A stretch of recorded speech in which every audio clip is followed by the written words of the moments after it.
Kunjungan Sekretaris Daerah Kabupaten Sukabumi Ade Suryaman di lokasi bencana tanah longsor di Kampung Ciletik, Desa Pasir Datar Indah, Kecamatan Caringin, Kabupaten Sukabumi. Kejadian longsor yang menyebabkan 3 korban jiwa, Sekretaris Daerah Kabupaten Sukabumi Ade Suryaman mengucapkan turut belasungkawa atas musibah yang menimpa korban. Dirinya meminta untuk kedepannya perlu ada kajian teknis dari dinas terkait agar peristiwa serupa tidak terulang kembali disebabkan adanya bangunan di atas tebing. Pihaknya juga meminta kepada pemerintah desa setempat menghimbau warganya sebelum membangun pemukiman, terlebih dahulu melihat kondisi lokasi yang diduga memiliki potensi rawan bencana alam.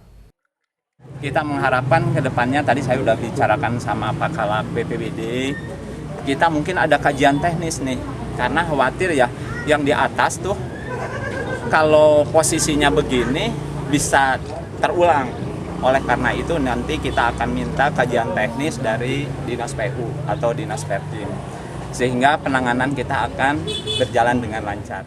Selain meninjau lokasi, juga mengunjungi keluarga korban serta pemilik rumah yang rusak tertimbun longsor. Nantinya akan disalurkan bantuan yang diperlukan korban. Dari Kecamatan Caringin, Kabupaten Sukabumi, Iqbal Bakar melaporkan untuk Dinamika.